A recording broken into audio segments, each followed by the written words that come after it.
বন্ধুত্ব ধনী বা গরিব দেখে হয় না। তোমার মুশকিল সময়ে যে তোমার সাথ দেবে সেই তোমার প্রকৃত বন্ধু। ফুটন্ত জলে যেমন নিজের ছায়া দেখা যায় না, তেমনি অশান্ত মন থেকে কোনো সমাধান পাওয়া যায় না। মনকে শান্ত করো, সব সমস্যার সমাধান পেয়ে যাবে।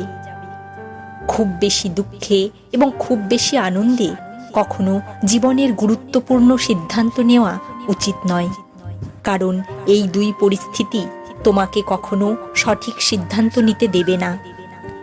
মানুষের বাসনা মরুভূমির মরীচিকার মতো, যতই তার পেছনে ছোট সন্তুষ্টি পাবে না। উপবাস শুধু অন্যের করুণা, উপবাস নিজের ভেতরের লালসা, কাম, ক্রোধ, খারাপ চিন্তার উপর করো। জীবনে যদি ভালো কিছু পেতে চাও তাহলে মিষ্টি কথা বলতে শেখো, কারণ ইতিহাস প্রমাণ খারাপের উপর বিজয় শুধুমাত্র ভালোর দ্বারাই পাওয়া সম্ভব। ভুল এবং ধোঁকা মানুষকে অনেক কিছু শিখিয়ে দেয়। ভুল খোঁজা ভুল নয়, শুধু সেটি নিজেকে দিয়ে শুরু করো। তোমার ভালো কর্ম হলো তোমার সবচেয়ে বড় সম্পত্তি। আর্থিক স্থিতি মজবুত হোক বা না হোক, কিন্তু খুশি থাকার জন্য মানসিক স্থিতি মজবুত হওয়া ভীষণ জরুরি।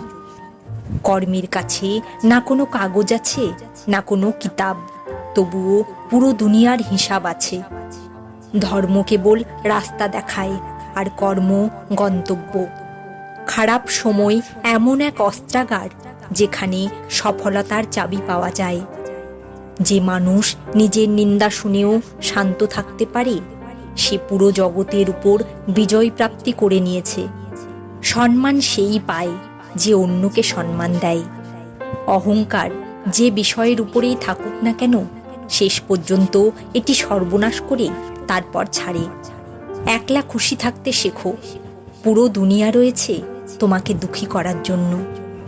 ধৈর্য একটি তিক্ত বৃক্ষ, কিন্তু এটিতে ফল সর্বদা মিষ্টিই ফলে।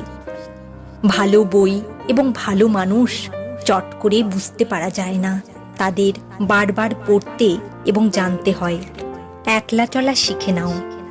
আজ যে তোমার সাথে রয়েছে, কাল সে তোমার সাথে নাও থাকতে পারে। ভরসা তাকেই করো যে তোমার তিনটি জিনিস বুঝে নেবে: তোমার হাসির পেছনের কষ্ট, রাগের পেছনে ভালোবাসা এবং চুপ থাকার কারণ। যে সম্পর্কের মূল্য বোঝে সে হাজার ভুল মাফ করে দেয়, কিন্তু যে সম্পর্ক রাখতে চায় না সে ছোট ভুল হলেই হাত ছেড়ে দেয়। যা হওয়ার তা হবেই, আর যা না হওয়ার তা কখনোই হবে না। এটি যে জেনে গেছে সে কখনো নিজেকে নিয়ে চিন্তা করে না।